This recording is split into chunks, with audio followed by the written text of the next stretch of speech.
नमस्कार। मैं संध्या सिंह एक बार फिर आपके सामने हाजिर हुई हूँ 21 दिन के इस प्रोग्राम का। आज 12वां दिन है। अगर आप जो ये 21 साल की जो कहते हैं ना सफाई आप चाहते हैं, 21 साल की सफाई अगर आप 21 दिन में करना चाहते हैं, कभी कभी उससे ज़्यादा की भी हो सकती है, मतलब 21 दिन में आप 21 साल से ज़्यादा की भी सफाई करना चाहते हैं, तो आप इस पूरी सीरीज से जुड़े रहिए, बने रहिए हमारे साथ। ये जो हीलिंग है, ये सफाई है, ये हीलिंग है, रीलिव है, सब कुछ है। मैं एक हिप्नोथेरेपिस्ट हूँ, क्रिया योगिनी हूँ और एस्ट्रोलॉजर हूँ। साथ के साथ नेचुरोपैथ भी हूँ, तो मैं सारे मेथड इस्तेमाल करने वाली हूँ इस सारे प्रोसीजर में। तो क्यों ना हम शुरू करते हैं। आज जैसा मैंने बताया, आज 12वां दिन है। तो अब मैं बताने वाली हूँ, मैंने जैसे शुरू किया मैं वहाँ से शुरू करती हूँ। आप लोग अपने एक्सपीरियंसेस बताइए, आपका बैठने का या जो भी तरीका है, अब तक आपने डिसाइड कर लिया होगा कि किस चीज़ में आप सबसे ज़्यादा कंफर्टेबल हैं। लेट कर, बैठ कर, पद्मासन, वज्रासन, सुखासन, चेयर पर बैठकर, इस तरह से जैसे मैं इस चेयर पे बैठी हूँ, या शवासन, कुछ भी हो सकता है। बस मतलब है कि ऐसी सिचुएशन हो जहाँ हम सेमी कंफर्टेबल हो, लेकिन ऐसा भी नहीं कि सो जाएं। हाँ, तो जब शवासन में आप ऐसे लेटते हैं तो सो नहीं सकते। शुरुआत में हो सकता है आप सोने भी लगें। अगर आपकी बॉडी रिलैक्स पहली बार हो रही है तो आप सो भी सकते हैं, कोई बात नहीं, आप लगे रहिए, जुड़े रहिए। हाँ, तो आज जैसा मैंने बताया 12वां दिन है। 12वें दिन के मैं अपनी एक्सपीरियंस बता रही हूँ। आज फिर मुझे एक तरह से एडिक्शन लग रहा है। हाँ, 2 घंटा मैंने किया है और अब मैंने अपना जो उठने का समय है, जो 5 बजे का था सुबह, अब मैंने उसको 4 बजे कर लिया है। अगर आपके लिए कंफर्टेबल है तो करिए, नहीं तो आपको जब कंफर्टेबल है तब करिए। इसमें मैं सिर्फ अपना एक एक्सपीरियंस शेयर कर रही हूँ, ऐसा नहीं कह रही कि आप भी वही करें। तो अब मैं जब शवासन में लेट गई और मैंने शुरू किया, जैसा मैं पहले भी बता चुकी हूँ कि मैं शवासन में लेटती हूँ तो कई बार सीधे पैर रखे हुए घुटनों में थोड़ी स्टिफनेस लगने लगती है, तो मैं अपने घुटने मोड़ लेती हूँ। हाथ ऐसे रखने में थोड़ी स्टिफनेस लगती है तो मैं हाथ पेट पर रख लेती हूँ। मैं चेस्ट पर नहीं रखती, क्योंकि उससे फिर और एक सफोकेशन होती है। कपड़े आपके बिल्कुल ढीले ढाले हों, ऐसा नहीं है कि कहीं आपका जो कमर पर कस रहा हो या चेस्ट में कुछ कस रहा हो, ऐसा नहीं हो, क्योंकि फिर आपको अब अननेसेसरी एक डिस्कम्फर्ट लगेगा, आराम नहीं लगेगा। तो जब मैं लेट गई, अब मैंने क्या किया कि अपनी सांसों पर ध्यान दिया, बॉडी पर ध्यान दिया। सांसों पर ध्यान दिया तो मेरा जो कल का, जैसे मैंने बताया, मैं इमोशंस से उधर गई। आज का मेरा एक्सपीरियंस मिक्स्ड था। जी हाँ, कभी फिज़िकल बॉडी पर ध्यान जाता था तो कभी इमोशनल फीलिंग्स पर ध्यान जाता था। सब कुछ मिला के बहुत सारा था। मतलब ऐसा कोई पर्टिकुलर नहीं था मैं कहूँ, लेकिन हाँ, क्योंकि मैंने अभ्यास किया है अपने आप को जैसी हूँ वैसे ही अपने आप को स्वीकारने का, अपने आप को एक्सेप्ट करने का। तो इस अभ्यास के चलते अगर मैं फिज़िकल फील कर रही हूँ, कहीं स्टिफनेस है, तो जी हाँ, मैं फील कर रही हूँ। अगर मुझे कहीं इमोशनली कोई एक्सपीरियंस याद आता है और मैं रीलिव करने लगती हूँ, तो मैं उसको किया। और कभी रोज़मर्रा की जो इश्यूज़ हैं, जो आज आते रहते हैं, हाँ, कि आज ये है क्योंकि मैं तो गृहस्थी में हूँ, ऐसा तो नहीं है कि, तो मेरे आसपास के लोग हैं, उन लोगों से रिलेटेड इश्यूज़ हैं, बहुत आते हैं। उन सबको मैंने एक्सेप्ट किया कि yes, I am feeling this, मुझे इस बारे में ये फीलिंग आ रही है। ये नहीं कि लेट गो। जी हाँ, लेट गो का जो स्टाइल है वो मुझे सूट नहीं करता, क्योंकि हम लिप सर्विस यानी सिर्फ अपने मुंह से कह देते हैं लेट गो, बट वो जाता नहीं है। हाँ, मेरे तो नहीं जाता। हाँ, अगर आप उसको एक बार रीलिव करते हैं, और जो भी मेरे दिमाग में एक सोच आ जाती है, मैं अवॉइड नहीं करती, फीलिंग अवॉइड नहीं करती।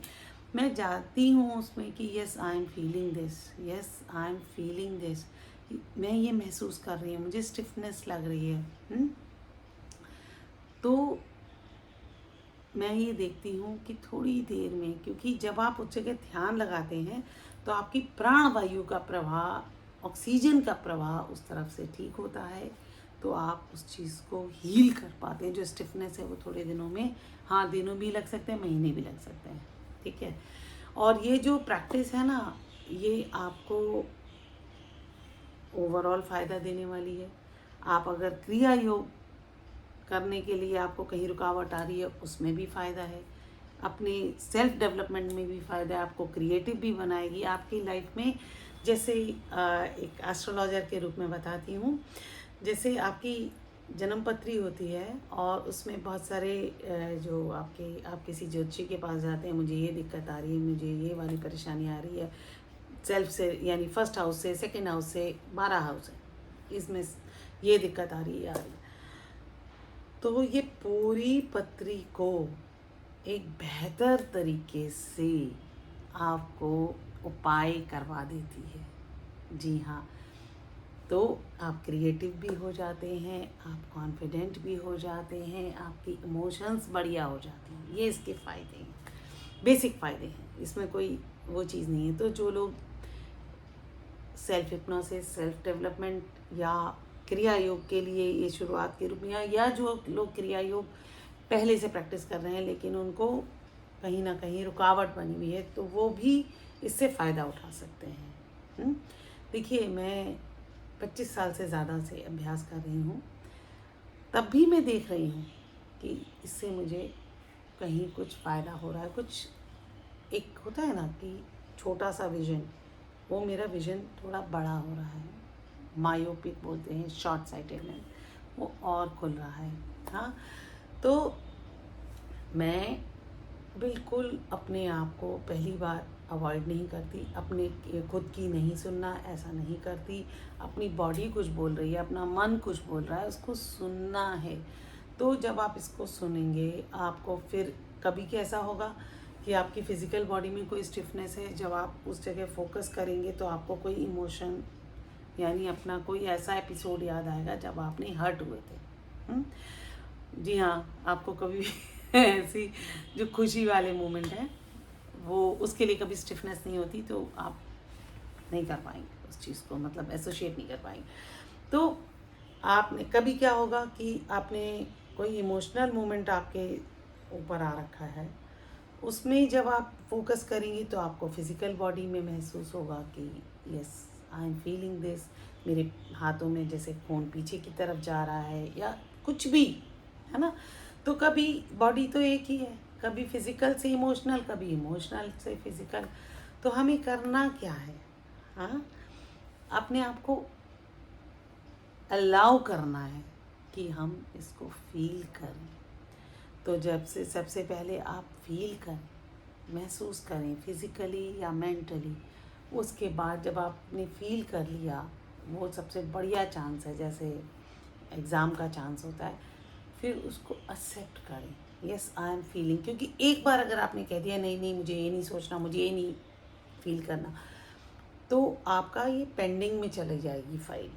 तो उसको पहले फील करा, फिर एक्सेप्ट किया, एक्सेप्ट करने के बाद उस पर ध्यान दिया। कभी ऐसा भी होगा कि आपको उससे रिलेटेड कोई ना कोई स्वप्न आएगा जो कि वेंटिंग का काम करेगा, यानी आपके उस चीज़ से एसोसिएटेड चीज़ों को रिलीज़ करने का काम करेगा। तो इस तरीके से आप इससे फ़ायदा उठाएं, और साथ में जुड़े होने से क्या होता है कि एक्सपीरियंसेस होते हैं और हम एक एनर्जी के साथ चल रहे होते हैं, है ना। तो डिसिप्लिन आ जाता है। और अगर आप लोगों के जो एक्सपीरियंसेस हैं, जो भी हैं, जैसे भी हैं, अगर नहीं हो रहा तो वो भी बताइए, हाँ, कि कहाँ दिक्कत आ रही। तो आप शेयर करेंगे, मुझे अच्छा लगेगा, उसका जवाब देने में मुझे बहुत अच्छा लगने वाला है। तो फिर मिलेंगे। आज 12th डे, अब हम 13th डे में मिलने वाले हैं। तो फिर मिलते हैं। अगर आपको मेरा वीडियो अच्छा लगता है तो आप लोगों के साथ शेयर करिए, पर जिसके साथ भी शेयर करिए उससे पहले वाला वीडियो करिए।